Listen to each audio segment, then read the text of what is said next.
Reusable cloth pads for postpartum can be wonderful because they are just so soft and so comfortable on an area that will already just be very sensitive. But a lot of people are always wondering, what do they get for postpartum? What do they need? So I'm just going to kind of dive into that a little bit here. Now, everyone's experience after birth is different. There is no one size fits all solution. But here are just some general recommendations that tend to work for most people after birth. For those first few days when your bleeding is super heavy, our 16H and our 18H sizes are really popular. They have lots of length, lots of coverage, lots of absorbency, and they're going to just give you that peace of mind to make sure you know you're covered. And after that initial period where the bleeding is really excessively heavy, our 14H is really popular because you still have a good amount of coverage, still have quite a bit of absorbency, but it's just not quite as bulky as those larger ones. I will usually suggest getting a handful, maybe 3 to 5 of the really large pads for those first few days, and then maybe a bit more of the 14H one. And a lot of that is because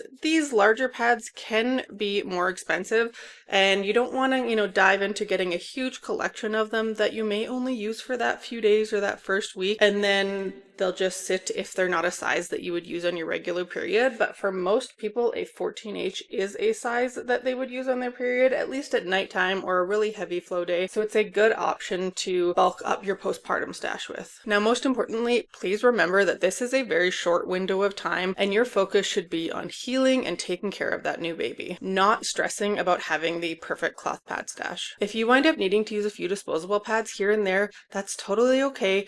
Be gentle with yourself and take that time that you need to focus on yourself and your baby.